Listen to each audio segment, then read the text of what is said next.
Hi, welcome back to a Trafficking Free America podcast. My name is Jeremy, and I'm going to be hosting this episode.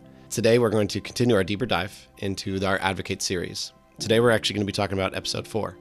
And unlike our other 3 episodes where we've actually had a guest that is involved in the video of Advocate, today we're actually going to be talking to someone that you have not met yet. Her name is Bekah Charleston. If you want to know more about Bekah, you can go to bekahspeaksout.com and actually learn about her story and her journey. But to give you a little bit of a brief, she was trafficked basically from the age of 17 to 27, something along those lines, give or take a few years. And she was basically trafficked through the brothels of Nevada. She has a very interesting story, and what's great about this deeper dive is that she gives some insights into the mindset of someone currently in trafficking, currently in prostitution. And it's actually insights that I've never heard about or heard of or discussed. And it gave me a lot of education just through this one interview alone. Again, if I mentioned in the last episode, I've been kind of in this for 6 years and I'm still learning stuff every day. But this one was a big one. It talks about like how the media and the world are currently trying to help defend prostitution and sex work and making it legal and stuff like that by ultimately doing a new mindset that manipulates, in many ways, women and also manipulates men into thinking that this is okay.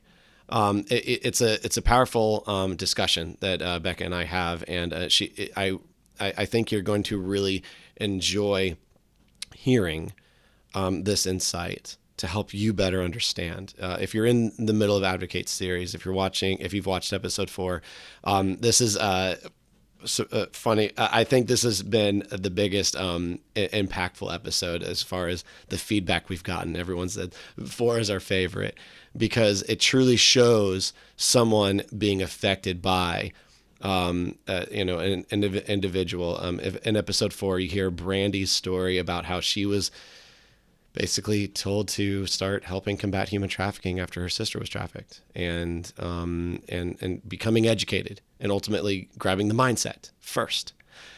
And then God created an opportunity for her to actually she's affected many lives, but we talk about one particular one, and it was a prostitute.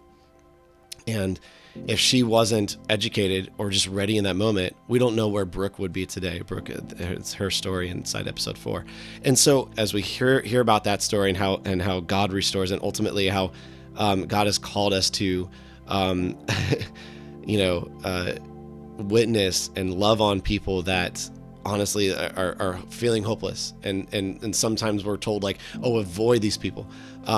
Francis talks about how, if you actually love these people, eventually they'll learn to love me, love Jesus. They'll actually love Jesus more than you do. I'm not going to get into remake the episode for you. I really want you to make sure you're watching episode 4 of Advocate series, which you can find at advocateseries.com and download for free. And if you have already watched it, you're going to enjoy this extra insight. If you've watched it and you're like, your heart's being stirred, this is really good education for you to listen to. So take some time, listen to this whole thing from Bekah, and I hope you enjoy it. So without further ado, let's get into our interview with Bekah. All right, Bekah, thank you so much for being part of this podcast, part of this episode. We're going to be talking about episode 4 of Advocate today. And before we get started, I really want to introduce you to everybody, like why we're possibly talking with you, and what your experience has been in the fight to combat human trafficking and multiple things that you do. So go ahead and introduce what you do and everything along those lines. Well, thanks for having me, Jeremy. It's a pleasure to be on here. I am a survivor, a lived experience expert, as some call it. I was trafficked for about 10 years. It began as a runaway in the state of Texas, and ultimately wasn't able to get away until the federal authorities finally became involved. I was able to eventually get out and rebuild my life, but it was hard. It was really hard. Today, I founded the Charleston Law Center last year, and that's the work that I do today. We provide pro bono legal services to survivors of sexual and domestic violence across the state of Nevada. That's awesome. And now, when I first actually heard about you, you were doing a campaign to ultimately raise awareness that prostitution in specifically Nevada is just like, it basically is human trafficking, or it is it's a it's causing a lot more harm than they tried to campaign that it was like helping with sex work and stuff like that. Like, before we get into some of this, I'm curious about some of your experience in that and whatnot. Yeah. So that video campaign that you're mentioning, the Nevada is not safe video, that came out of, I actually tried to hold the state of Nevada accountable. So I sued the state of Nevada, the governor, Mm, and its legislature to try to end legalized prostitution in Nevada because I was actually trafficked through the legal system of brothels in Nevada. mm, And I think a lot of people, a lot of citizens that aren't nuanced on this issue and don't really understand. A lot of people think it's safer and healthier if you legalize prostitution, and the reality is that it's neither legal, it's neither safe or healthier. Like I said, I was actually trafficked in the brothels, and so I can speak directly to the harms that take place inside. That you're forced to sleep in the same rooms that you service customers in. The mm, house takes 50% of your money off the top and then charges you rent and room and board and food on top of that. You're not allowed to leave the premises while you're working at the brothel. There's all kinds of just terrible treatment that takes place inside there. And what happens in a legal system is the city officials and the governor and the legislature, they all become de facto pimps because they're all profiting off the backs of people that are being exploited. And so that's where that campaign actually came from. mm. Ultimately that lawsuit wasn't successful. We made it all the way up to the Ninth Circuit Court of Appeals, and now there's been a new lawsuit refiled with other victims that are survivors that want to hold Nevada accountable as well. I'm just curious, like, what is the defense of the state if this is a legal thing that they're letting happen, or are they? I'm curious, is their defense like, oh, that's not legal? They did that illegally through our legal system of, like, what is the? It's really interesting, because any organization that applies for grant funding through the state or through the federal government, you have to sign that you do not support legal prostitution. And so the very state of Nevada that applies for grant funds from the federal government has to sign that statement as well, that they don't support legal prostitution. Yet there's still laws on the books that allow legal prostitution to take place in 7 counties, in addition to the Las Vegas market. That if you've ever been to Las Vegas, we're all aware what happens. It's under the guise of an escort service, and those are allowed to operate legally. And supposedly, right, it's just companionship and people just want to look the other way. But we all know what's happening in those rooms, right? It's commercial sex taking place, and often it's human trafficking, actually. And so it's interesting because there's this attitude, especially in rural Nevada, that, oh, as long as they're adults, they're consenting, nobody really cares. And the truth of the matter is most of those people are there by force, fraud, and coercion, or out of dire circumstance, right? Maybe that when you look at research on prostituted people across the world, the overwhelming majority of them have been sexually assaulted as children. They come from homeless, poverty, right? I mean, horrible life circumstances got them there. And now we look at them and we say, well, this is all you're worth. Like, as long as you say and you act like it's your choice, then that's fine for you. And I believe that it's not fine for anyone, right? I believe we all were born with inherent dignity and value and worth, and that bodies are not commodities. Um, you say now that you were trafficked during the time. Would you say that you were? Do you feel like, in that moment of time, would you almost say like I was being trafficked at that time and I knew I was being trafficked, or would you say like I was a prostitute? Like, what was the terminology that kind of you were using at that time? No, I definitely, it took me a full 2 years after being trafficked for 10 years to actually realize and say, oh, wow, right? And I'll get to that story of how that happened in a minute. But while I was being trafficked, no, I knew I was in the game, right? I knew I was in the life. That's what we called it. I knew I was in prostitution, and I knew I had a pimp, but I still thought it was my choice, even though when I met him, I was 17 and he was 37, and he manipulated and abused me and coerced me, right? Sold me a bill of goods that, as a vulnerable kid that was living on the street and, homeless and stealing food in order to eat every day, it sounded really good that he was going to give me a place to live and we were going to be this team. We were going to make money together. And obviously that was never right the case. He was just exploiting everything he could get out of all of us. Yeah, why don't you share your story a little bit? It'll help.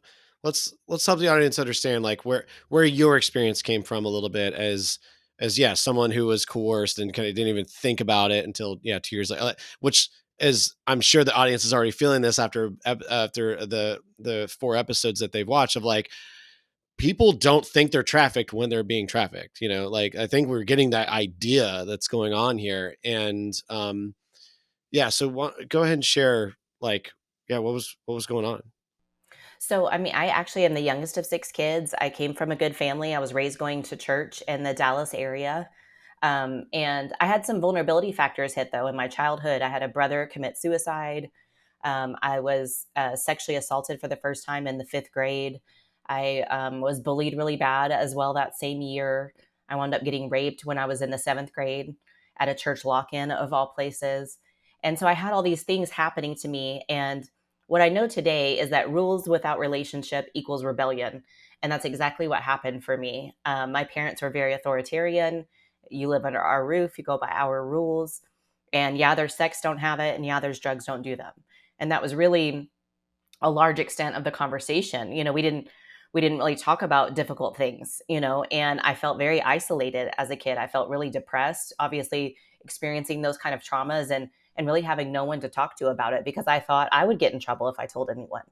And unfortunately, if we don't build deep relationships and have hard conversations with our kids, then we have no idea what's going on in their lives. And that's exactly what happened. And so I wound up, running away from home at the age of 17. And I it wasn't long until I met the first guy who seemed like he was going to let me stay with him. Like I said, I was homeless, just bouncing around. I was a high school dropout. I couldn't get a job. And, he told me I could live with him. And the first day was great. We went to his house and he was telling me all of his dreams. He was an aspiring musician and he just needed to get in the studio and record that hit single.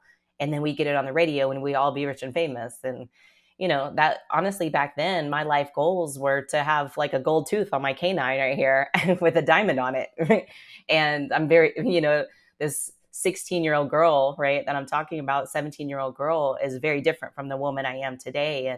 And so what he was selling to me, I was buying, right? That dream of being rich and famous and being on the radio. And it wasn't until the second day that I would realize what his dreams were going to cost me in the form of my dignity and my body. And he told me to get in the car with the other 2 girls and they would show me the ropes. And I didn't ask a lot of questions, living that kind of lifestyle. Questions get you outcast. Questions get you killed. They make you seem like you're going to be a snitch when I desperately wanted to belong.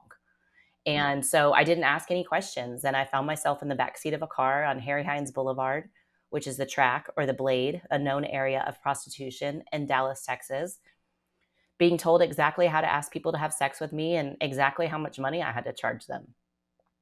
And it was like, my whole world flipped upside down on top of me. Like I wasn't prepared for that. I was in an area of town that I'd never been to before.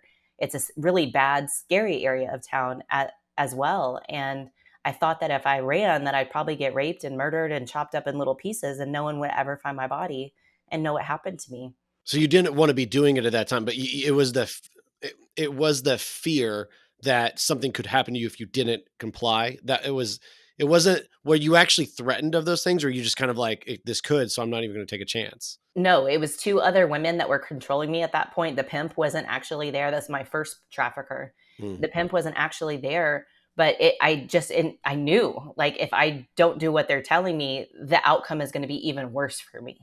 Right. And so I just stayed and did what they told me. If I did try to do anything different or change the script of what they wanted me to say, then I would get in trouble. I had to shower last. I had to eat last. I had to do everything last because I was the last one to come around. But honestly, after the first day, I mean, I'll also note, I know in one of the videos everybody watched that, my survivor sister Ori talked about, traffickers always use this same saying. They say, you're already doing it for free. You might as well get paid for it. Right. And that statement is designed to shame promiscuous kids, but it gives you this illusion, this idea that somehow by making people pay you for your body is you taking your power back. And that illusion is how you get up every single day and look at yourself in the mirror and put on your makeup and go out and do it all over again, even though you're miserable and you're laying on your back doing unspeakable things for people that you would never even look at in general public, right? And but it gave you this idea that somehow this is your choice and that this is how you can take your power back by being exploited. When in reality, the traffickers always have all the power, as do the sex buyers, right? They're the ones that are profiting and getting pleasure out of those experiences. What are how just in your experience in this? I'm curious of your 100% opinion. Are women being exploited in our culture through that idea of it, like they're exploiting the word empowerment? Like, is that what's going on? I mean, I definitely think so. I think you believe this lie that somehow, if you're making a lot of money, or I know a lot of people that are pro full decrim or pro legalization of sex work, and most of those people are still in sex work. And so it's my opinion that most of them are still under that guise, that influence, that it is empowering somehow. And when I've debated several public sex workers, and I just debated one at a really liberal university in Portland, Oregon. And you know even current sex workers can't deny the inherent violence in prostitution, yet they argue that if you legalize it, that somehow it wouldn't be violent anymore. And that's just not the truth. You cannot legislate or legalize the violence out of prostitution, because when it's a power and control dynamic, right? It's one person has power and money, and they're going to use that power and money to use and discard another person, right? In prostitution, you're paid to not be human. You're paid to not have emotions. You're paid to not talk. You're paid to leave and never call again, right? Now, maybe you have regular customers, right? There's those exceptions, but for the most part, you're paid to not be human. I mean, when someone pays you for their body to perform a service for them, for your body, that you cease to be a human to them. Now you're just a product that's going to be used and discarded. And that means that you've been dehumanized, which means that's why sex buyers are so violent, because you're not even a human to them. If the experience is too quick, then they either want to rape you again, or they maybe want to rob you and take their money back, right? I mean, I can't tell you how many times I've been in violent situations with very normal grown men that probably are married and have families, and yet they're treating me like I'm not even human because I'm a prostitute in that situation. And so I think it takes a lot of time and healing. It takes separation from getting out of the sex trade to actually look back at your experiences and process what's happened to you. Because while you're still there, you're still believing those lies, right? That you have power, and that all those different things. But usually, more often than not, once you get out and you actually are able to get some healing and some therapy for the things that you've been through and the traumas that you've experienced, that narrative changes quite a bit. Something that I've been noticing in media lately, even with like some new documentaries that have come out, or oftentimes more of a liberal type of media, sure, but it seems to be like they're trying to grow that idea of empowerment for women, like we were just talking about. But in the process, though, they're trying to shame a buyer who treats them badly. Not though someone who buys, just, hey, we need to respect this work that they're doing, right? Calling it work. So I'm starting to feel this idea, like if we make the buyers good people who buy sex, then everything's going to be fine. Have you felt that type of, and how should we respond to that? Yeah, I mean, I think, even calling sex buyers John is a euphemism. John gives you this idea of it's just your everyday guy, sex buyer. And I think for far too long, our culture has accepted this kind of locker room talk where women are objects, most often women. Obviously, we all know that, boys and men can be bought and sold as well. But the vast majority is going to be, female. And, it gives you this idea, even saying, like I said, John, that, oh, it's just your regular guy, when in reality, I mean, I can guarantee, no, when you look at men, like, not all men buy sex. That actually, when you see the studies on buyers, they're across every race and every economic category, right? Every income, right? Every income, every race. When you look at them, there's high frequency buyers, though, and they look at, like, about a third of the sex buyers are high frequency and make up, right? And those men aren't normal, right? Those men, when you see documentaries that interview sex buyers, like, that they have completely different lives. Many of them have successful jobs. They have wives, and a wife and a family, and then they're sneaking out during their workday and purchasing sex from a prostitute, and then going back home like nothing has happened. I think for many men it does become an addiction. It becomes a very addictive lifestyle that they are kind of escapading, and they think they're getting away with it, when all they're really doing is hurting themselves, right? They're hurting the person they're purchasing, but also their own families. There's a really great documentary that just came out that has about 6 different sex buyers that are interviewed, and it's really sad to hear how far their addiction went. One of them was actually on the verge of sexually assaulting someone outside of a 24-hour fitness gym, and because, and it's funny too, Jeremy, because I think, you know, when you hear sex buyers that are actually open and transparent about what motivated their behavior, it's really a hatred for women. That's what Mm. it really is. At the core of it is that they want women that they can't talk to normally, and they have found that they can use money, a coercive tool, in order to get those women. But there's this embedded hatred of women actually in their behavior. Mhm. Um, I think we need to have a lot more studies done on that, honestly.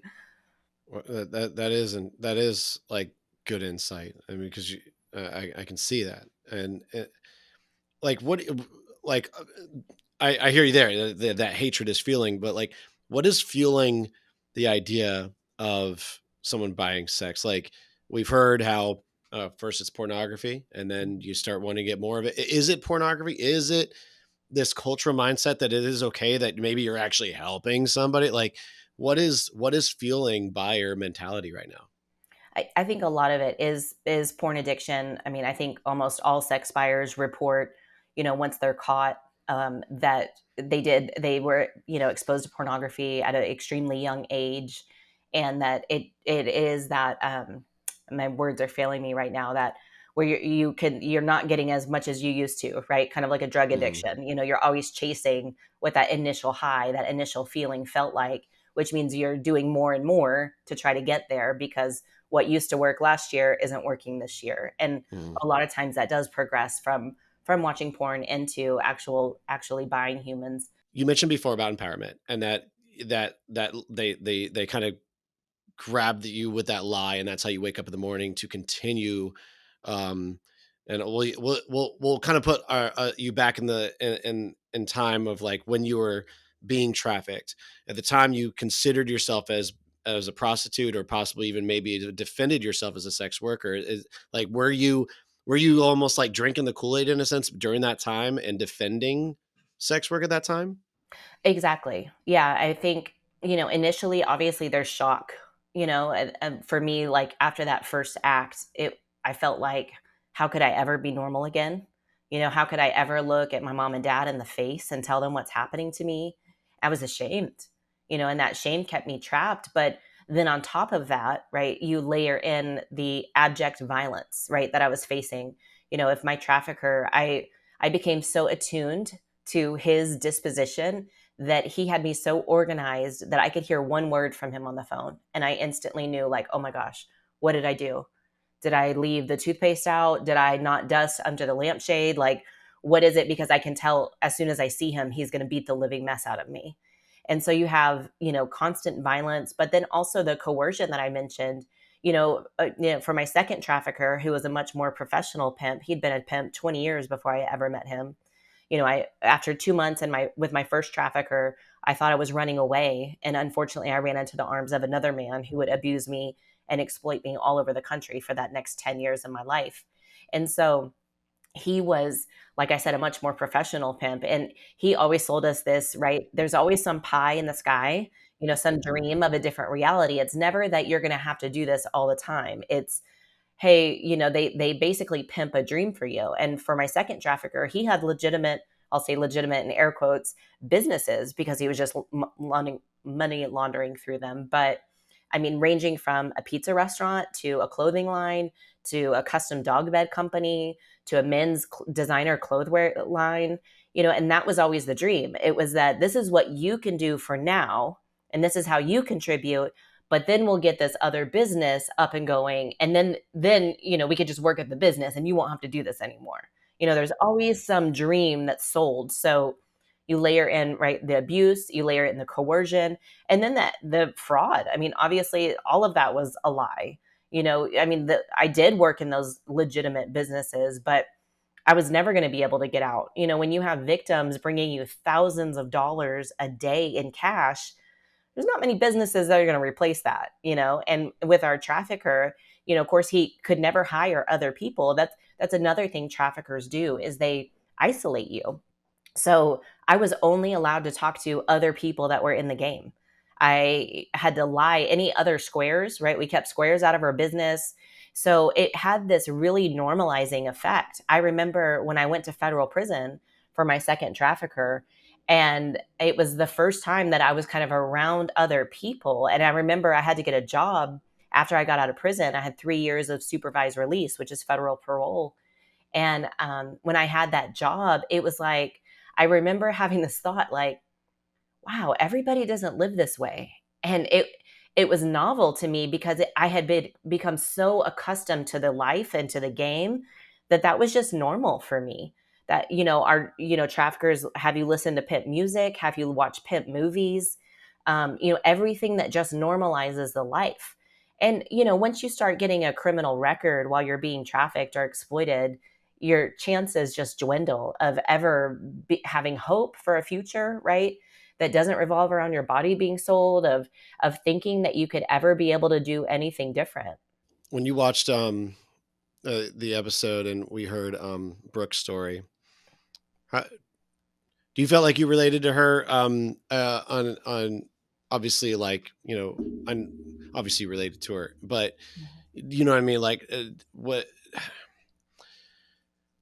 I know for a fact that there are plenty of people that see her as and church members that would see her as a victim, but also a victim of her own choices. Mm-hmm. How often did you feel connected to that mentality and alone? That's the hard thing. Victim blaming is nothing new in our society. I mean, Unfortunately, yeah. of course, we've seen, cases of sexual assault. Well, the first question is, what were you wearing? Right. And, we've seen even, judges in courtrooms say, that your jeans were too tight, and, that's essentially why you got raped. And I think a lot of times, the people that wind up getting trafficked, and I'm talking specifically more pimp controlled trafficking. Obviously, there's 25 different types of trafficking. Familial trafficking is completely different and looks totally different.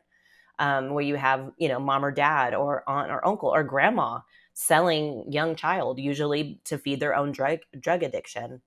But with pimp controlled trafficking, typically victims they have all those vulnerability factors like we talk about. I love, there's the Life Story Initiative, and they talk about on ramps and the on ramps that lead you to exploitation. And while maybe I did make some hard-headed choices, and just like Brooke as well, because there was traumas that I was experiencing and I was acting out with my behavior, right? I mean, I truly believe that there's no such thing as a bad kid, that there are kids that are experiencing things and they act out those behavior signs of truancy, of stealing, right? Those little behavior signs are a warning, an indicator that something's going on in that child's life. And those are the kids that we need to be running after, right? Not shipping away to girls' homes, not locking up in juvenile, because all that does is it put you directly on the path to exploitation. And so while I'm sure that, there's maybe things, maybe choices that we made, right, that put us in situations, but that doesn't mean that we deserved, right, what happened to us, right? That doesn't mean that we asked for what happened to us. Of course You not. know, those things were done to us and perpetrated Mhm. to us. So From some of the responses I've seen in our screenings before we have launched this series, is a lot of people through episode 3. Like, actually, it was someone who's watching episode 4 in the middle of it, and when Francis Chan actually started, he said, "So, is prostitute human trafficking?" Literally, like out loud, the person said, "I was waiting for this." Because it is such a, I mean, I think for someone who's not really involved in the modern day trafficking, there is a separation between it. Like, what did you think trafficking was while you were bean trafficked? I just thought it was prostitution. Yeah, I'd never heard the word trafficking before.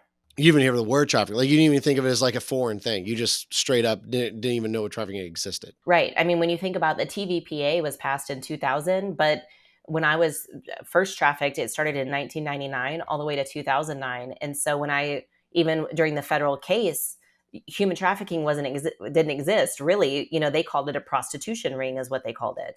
And so that they were trying to prove, and because none of us would talk, right, then we all took the charges and served time. There was not a lot of awareness, especially for training, for law enforcement agencies and things like that. Today, thankfully, there is a lot more awareness and a lot more Yeah. people understand, but I never heard that word until after I got out. Is awareness becoming a saturated thing, though? I think we could do a lot better job. I think sometimes the stories that wind up getting told are those really horrific stories, of someone being kidnapped or things like that, which that does happen, and that's Mhm. obviously horrendous. But what happens more often, right, and in America, is that it looks like your boyfriend, right? It looks like someone coming alongside you and offering you a safe place to stay and a hot meal. Maybe you're a runaway at the bus station and there's a trafficker waiting there. And of course, he doesn't introduce himself that way, Mhm. right? He would instead say something like, "Hey, you're pretty cute. You want to go get some fries at McDonald's?" Like that's how easily it can start. Let's talk about, you mentioned in your past of the first time you were raped was ironically at a lock-in at church.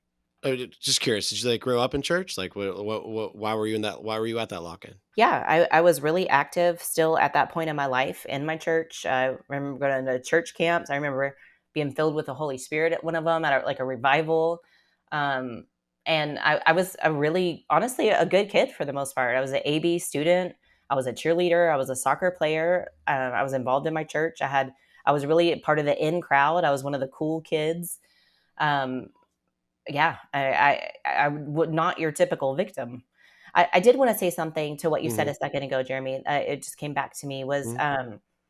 that I think a lot of people, there people that promote sex work, right? The sex worker lobby, as we would call it.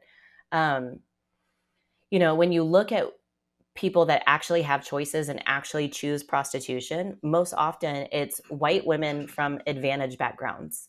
But when you look at the reality of the sex trade across the entire world, but really specifically here in the United States, what we see in prostitution most often is disproportionate rates of African American women, right? Of Black and Brown women and girls that are being trafficked, and they come from horrible life circumstances. And so I think, you know, while there may be some people that really do have choices and really choose prostitution, I can never advocate for creating laws and systems that benefit those few privileged ones when the vast majority are disadvantaged, marginalized, disenfranchised people. I think. Do you think the church is ignoring that kind of factor? Like, oh, this is America, a land of opportunity. Everyone's got one. Yeah, I think a lot of times they are. A lot of times they don't want to have these conversations. Like I mentioned with my own childhood, people don't want to talk about sex work and prostitution inside the church. And if you're not talking about it, that means it's probably a problem in your congregation. I can guarantee you, just statistically, there's sex buyers in your congregation. There's people that have been raped and traumatized in your congregation. And if you're not talking about it, then those people aren't getting help. Something that we're preparing for in this series is possibly, um, you know, maybe maybe you can call it motivation for someone to speak out, or maybe hearing other stories and realizing, oh my gosh, I was trafficked. As Yep. we heard from Savannah's story in episode 3. You know, how should we all respond as parents that, as if you're I feel like I need to say preference this by saying, if you're a parent who all of a sudden hears that your child was molested or abused in any kind of way by somebody, and they've wanted to keep it a secret, because I know of someone specifically that they still have not shared ever to their parents, because they don't want their parents to feel like it's their fault. They don't want to have their parents shamed, but also being silent about it, is that the best thing? I don't think so. So it's like, what do we do about this to make sure that we all have the safe place to say something, and have a way to best respond when it comes to parents, church leadership, mentors, so on. So what's your opinion on the best way to do that? Well, I mean, I think definitely when you have these conversations, there's really not. I train 5 to 10,000 people a year across the country, on this topic, and almost every time in every audience, someone comes up to me and they disclose their own past history that either was trafficking, or they felt like, oh my gosh, this situation happened and I was able to get away, but I know that if I didn't, this could have happened to me. And so what I would say is, when you start having these conversations, you're right, people are going to come forward and maybe be more willing when they hear people being vulnerable, right? And that they're met with grace and compassion. That gives them an idea maybe that they can come forward as well. The first thing I would say is believe them. I think it's way too often, far too common, that children do try to say something to a caregiver, to either a parent or a grandparent, and they are told that no, that didn't happen, that couldn't have happened, and they're shamed into silence. And I think that is just, it almost makes me want to cry. It's so Mm. frustrating that some people do try to say something and then they're quieted because people don't want the drama, right? People don't want to break up families. People don't want to believe that their husband or partner may potentially be sexually hurting their children, but statistically speaking, it is very common. And so, number one is to say, I believe them. But we all have something that we can do. We all have time, talent, or treasure, right? We can all, get involved in organizations and we can volunteer, right? If we don't have treasure or talent, right, then we can give our time and we can help. We don't all need to run out and start our own organizations, right? There's organizations out here that are doing really good work. And so do a little research, Google it, and find organizations in your area and go volunteer and learn more, right? The other thing you can do is obviously give money, obviously to those organizations. There's never enough funding, right? That's always a challenge for nonprofits that are doing the good work of serving exploited and vulnerable people. But you also have talent potentially. I think there's been a lot of focus in the field of anti-human trafficking on the recovery or rescue, right? Getting the people out, and then that restoration, that first 1 to 3 years. We've done a lot of good work, and there are good restoration homes. There's not enough, but we're making progress in that area. But and then a lot of times what happens is that we just wash our hands and then we're done. And well, we gave them a safe place to stay for 2 years. They met Jesus, and now life should be great for you. Mm. And, that's just not reality, right? When you've Yeah. experienced decades of exploitation and abuse, and you've been, under strict information control, like I was, where we only listened to other pimp stuff, and that was so normalized. I didn't learn how to use Microsoft Word, right? I didn't use email, right? Those are all things that I had to learn after I got out. But Mm-hmm.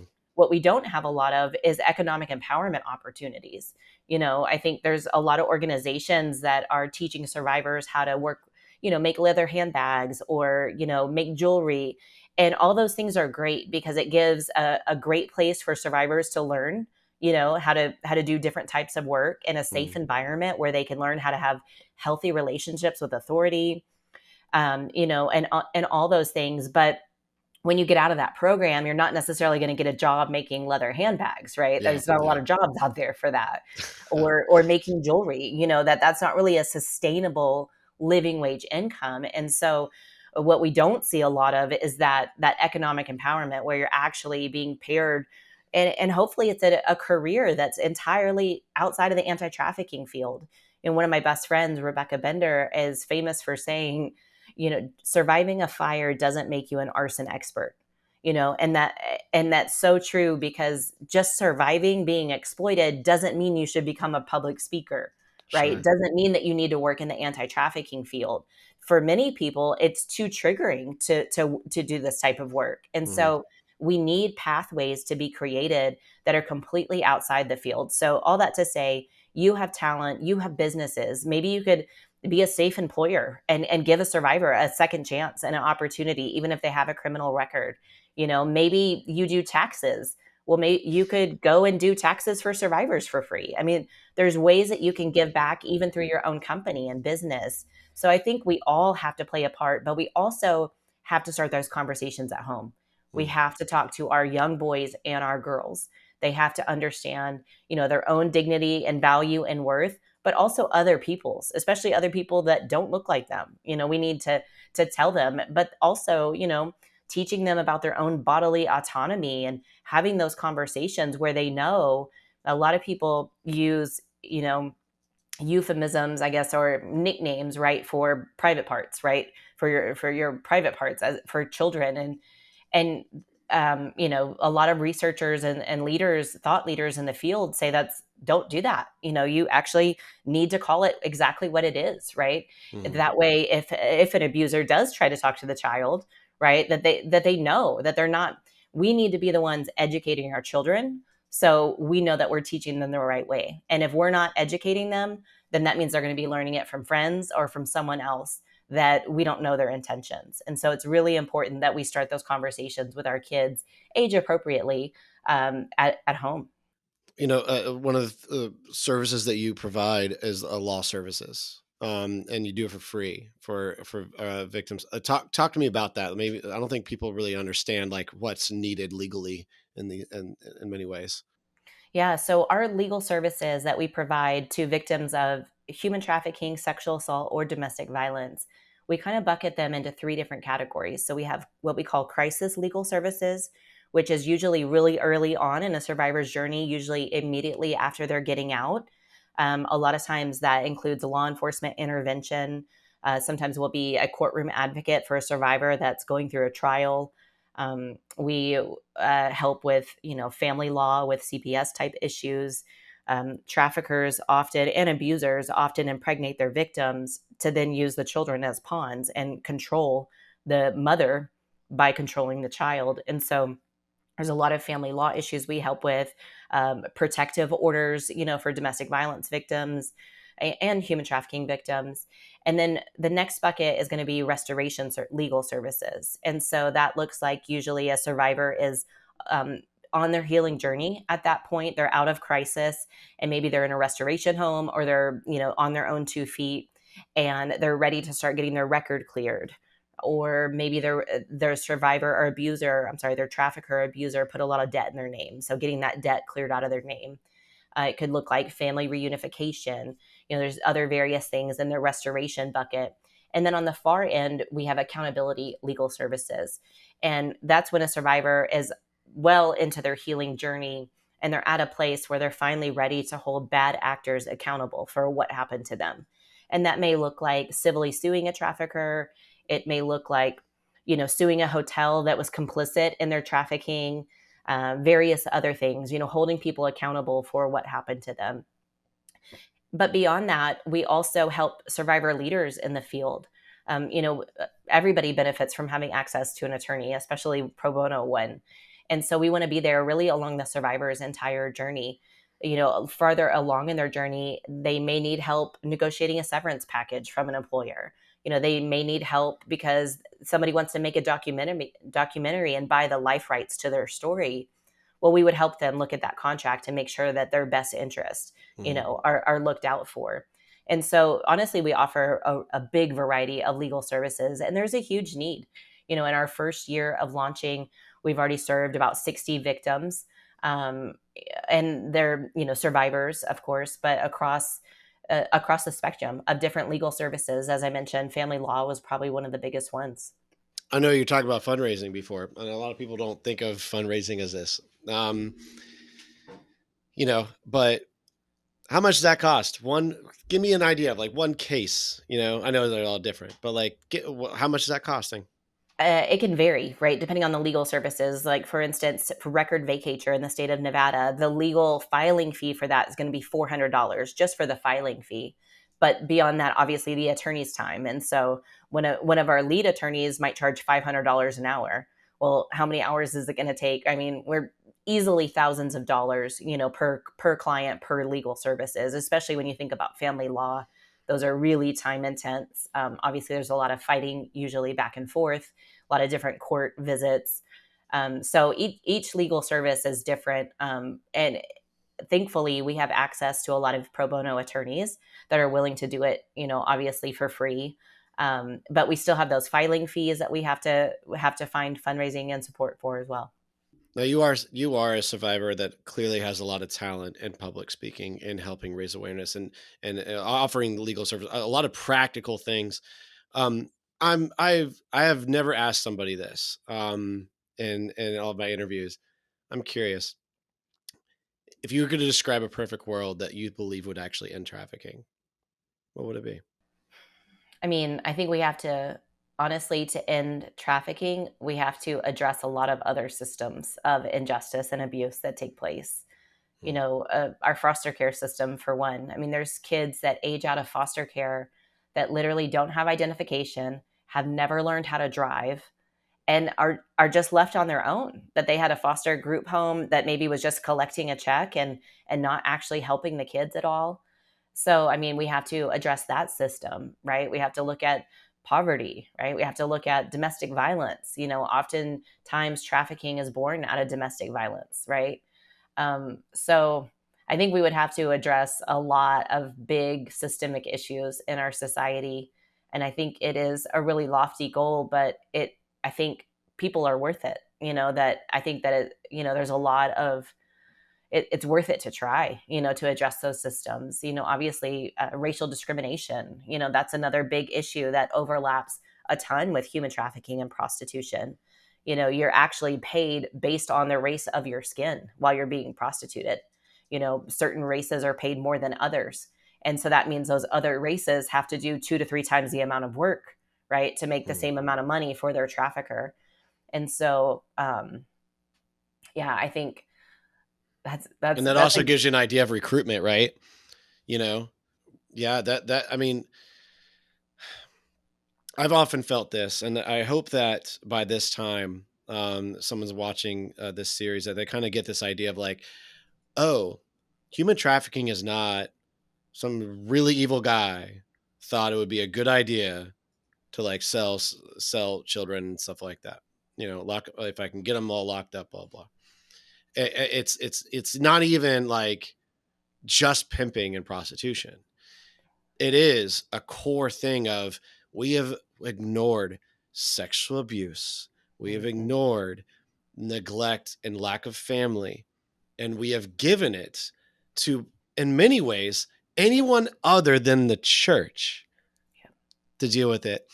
And on top of that, the church has probably defended their establishment way more than we ever should have to keep the evil brand out rather Mhm. than Satan truly out. It's, I think it's a cultural mind shift that not only needs to happen in our nation around the world, but starting with the church. It starts with the church and the body of Christ to say, are we truly being Jesus right now? Are we truly carrying this out? And then start looking at now what's going on in the world as what's happening at home right now. And not just at home. I think that's a big reason why the church has ignored this, is because they're like, if I just focus on my family and birth, if I just focus on my family, and then it'll change generations. While obviously you should be focused on your family in many ways, to not ignore your family as you're helping others in your mission, you got to look in and look out, you know, and teaching your children that process too. Um, I think I've come to the grips that I probably in my lifetime will never see trafficking end, Yeah. but I'm ready to see it end. Hmm. And if we don't start thinking that way, how will it ever end? Like, as you've been watching this series yourself, because we met each other actually right after this was filmed. Um, I want to know how you have been feeling about this as someone who has had a traumatic experience in the church, as someone who's had a traumatic life and been trafficked and been prostituted, and then come out realizing the truth and realizing what's going on, and being and I think now truly speaking empowerment into women in a truthful way. How are you feeling about this, and how the church can, you know, listen and respond well? I mean, I'm encouraged. I'm encouraged. Obviously, there's so many different pastors that are part of this series, and I know the whole reason behind this series is to engage the church. Um, I'm encouraged that churches are willing to have these conversations. Uh, I mean, the world doesn't have restoration and redemption, right? Only Jesus does, and I think a lot of times we get comfortable and we are only around other people that are like us. And I think sometimes we have implicit bias that creeps in that we're not even really aware of. But I mean, the church is the one who should be, right, helping, right? The church should be the place that we run to when we're hurting, but unfortunately for many people, it has been a place that has judged them, that's shamed them, that's told them they're not worthy, instead of being met with that grace and compassion. I remember when the first time I went to church after the game, I had just moved back home. I'd driven 16 hours straight through from Las Vegas to Dallas Fort Worth area at 30 years old. I moved back into my mom and dad's house. I was 4 months pregnant and had no clue who I was and what I was going to do with my life. And my sister came into the house, and I had taken like a 2-hour nap after that long drive. And my sister came in and she told me she was going to go to church. And I just kind of hopped up because I had this hopeful expectancy, because when I got pregnant, I started feeling burdened to pray for the first time in a long time. And I was raised in a Southern Baptist church. So, fire and brimstone, pastors yelling until he's red in the face. And I truly thought as a child that if I wasn't doing everything right, then God didn't want to hear from me. Right. I grew up with that angry, rules based God, and I didn't know a Jesus that actually was passionately pursuing a relationship with me, and that was waiting for me to look to him the whole time, that he loved me in my sin. I didn't understand that. And so, anyways, I went to church honestly, thinking I would be shunned, because here I was pregnant. I didn't have a ring on my finger. But instead, I was met with this huge warm hug by this woman who told me all about Embrace Grace, which is a program that's in more than 500 churches across the country that helps single moms, right? Pregnant moms. I mean, those are the programs we need to be having, right? We need to create the space that people come to for help. Mm. I'm going to end with this. We talked a little about how traffickers and really the world and many people are spreading this lie about empowerment. Like you said, like grabbing your power back, that you're not going to take this for free, you're going to pay for it. Haha. And that um, is a terrible recruitment mindset. What can you say to women that's the true empowerment that they should be thinking about?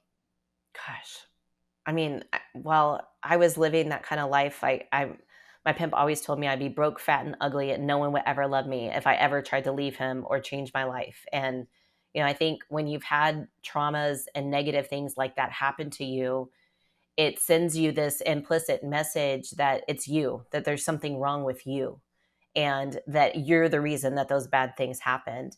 And the truth is you're not. That those bad things happen to you because of those people, right? Those people had something going on with themselves and decide to hurt and abuse you. And so I would say that there is hope, that there is hope to get out and change. I never thought I would be able to have the life I have today. God has restored so much to me that I never thought I would be able to do again. And that you have value, and that don't let other people, abusive people, dictate to you what your value is. That there are safe people that you can find, and safe people that are willing to help. That was really hard for me to accept too, was that other people, I thought, living that kind of lifestyle, that kind of criminal lifestyle, people just take whatever they can get from you. You get robbed all the time, strangled at gunpoint. I mean, all horrible experiences I've had. And it was really hard to accept help from people, because accepting help requires vulnerability. And Mm. vulnerability is one of the hardest things to do when it meant victimization for you before. And so I just encourage you to find safe people that you can be vulnerable with, and that I hope that you're able to find help and overcome. I know that was I said that was my last question, but I do have one more after you said some of that. It's sort of a twofold. Like, what did truly help you get out of that and get and start develop? It helped you develop the life you have now. And I don't want to make it sound like it was other people that did it. I know it was you and Christ with you.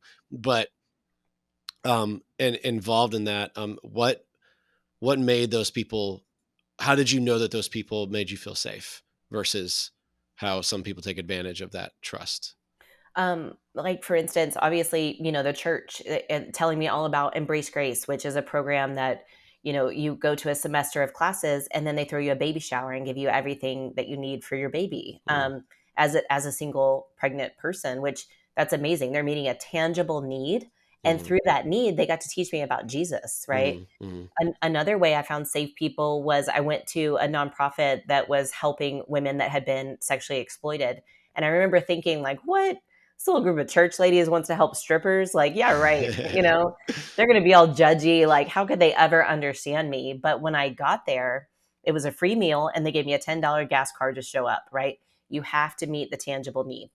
And that got me in the door. And then when I got in the door, I was met with the most kind, genuine embraces.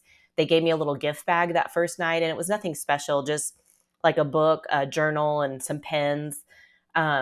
But I remember thinking, like, you don't even know my last name, or if I'm ever going to show up again, and you're giving me things. It was just those small things, that meeting those tangible needs can have a profound impact on people, right? And that it worked for me. I kept going to support group and showing up.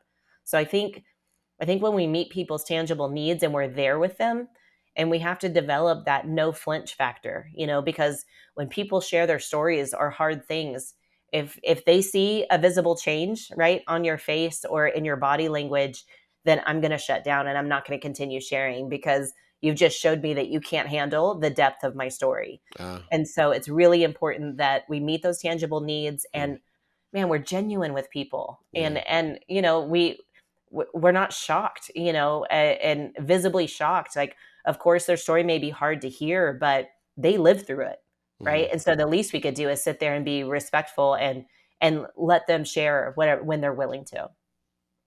What's different about this series than other educational content? I promise this is my last question. What's different about this series that's different from other content that you've seen on helping spread awareness and helping educate? What's different about this one? Well, I think you did a stellar job making it, number one. Thank you you. know, um, I absolutely loved going back and watching all of them. But also, I mean, I think what makes it different is the intended audience, right? I think what makes it different is the different survivor stories, right? Because no two of them are the same. There's a lot of similarities that exist, but it's really important that we hear other people's stories, because it can look completely different.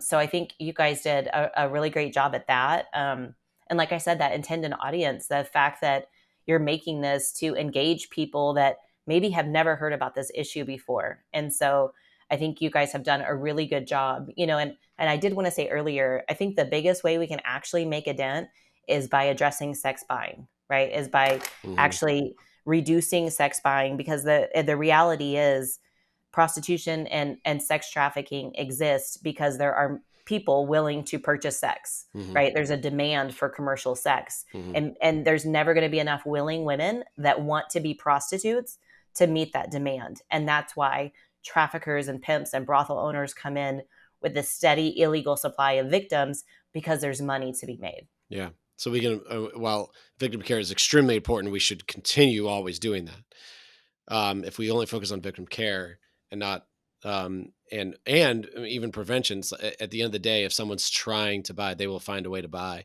And you're exactly right. And I'll throw this little nugget in there. I know that we're taking, after this Advocate series, I know we want, our next approach is to focus on how do we change a culture that we look at as buying anyone as the most grotesque thing we could ever think of. And how can we change culture to truly think that? And I think we can. It's been done before. We think, I mean,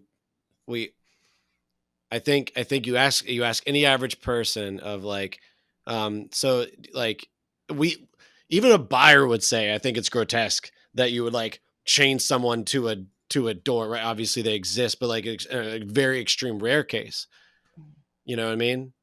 And so it's how do we have developed that mindset for anything? And I know that is our next approach. And, Bekah, I could like talk with you for like hours. And I thank you so much for spending this much time with us and giving a lot more insight. I know that what these podcasts are for is for viewers to get a little bit deeper after watching each episode and to just have this help develop a mindset around like, how can I do better? How can I approach this a little bit better and ultimately be the hands and feet of Jesus in my community? So thank you so much. Yeah, my pleasure. Thank you. Thank you for being with us on the Trafficking Free America podcast and in the season 2 of continuing and further discussion about our Advocate series. If you have not heard of or don't know where to download our Advocate series, please go to advocateseries.com and you will find a link to ultimately access all the videos, download our study guide. All this is for free. And we also put some additional resources on that website so that you can, as you deep dive into these episodes, you can access our resources to kind of get a better idea on educating yourself, getting some ideas on how you can get plugged into ultimately combating human trafficking if you feel inspired or you feel God calling you to do more. The U.S. Institute Against Human Trafficking created this Advocate series to help educate the church so that they know a little bit better of an idea of how they can react in a Christ-centered way on combating human trafficking. And one of the action steps we give is to actually become an abolitionist. When I say become an abolitionist, I mean by going to usiaht.org/abolitionist and signing up to be an abolitionist. It's our abolitionist project. It is ultimately a way for you to subscribe and receive resources.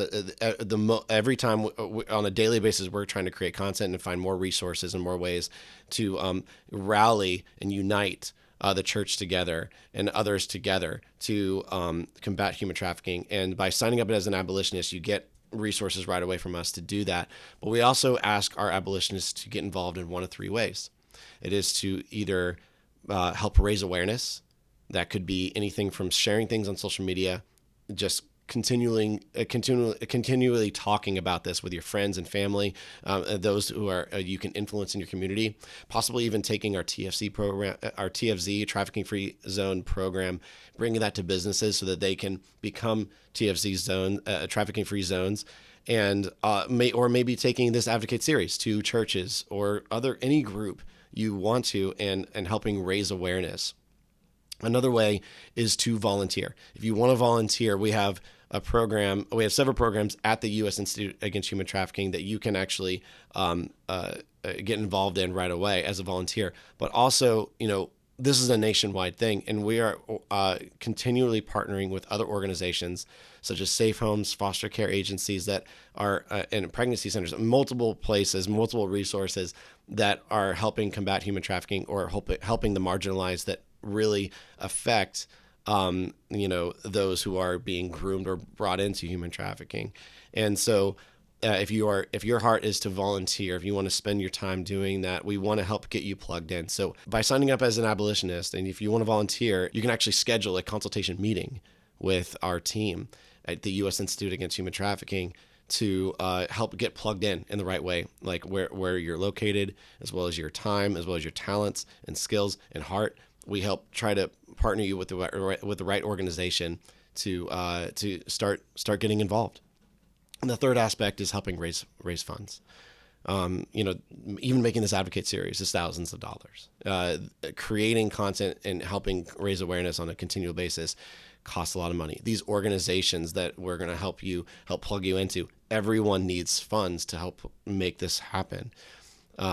We are fighting a $150 billion industry. And if we're coming in with pennies compared to that, it's going to be a longer haul, right? It's going to be a harder fight, and it's going to take longer, and there's going to be more victims.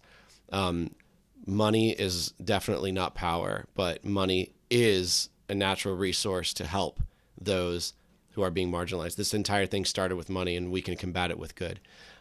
If you have a talent for raising money, I want you to help us raise money. I want you to help fundraise, whether it's giving yourself, whether it's getting others rallied around this to give to the U.S. Institute Against Human Trafficking, or it's rallying around your local organization that you know is combating human trafficking and you can help them. Ultimately, we need you to help raise funds. Ignoring the fact that funds are a need is ignoring the fact that people are in need. These funds will help those people.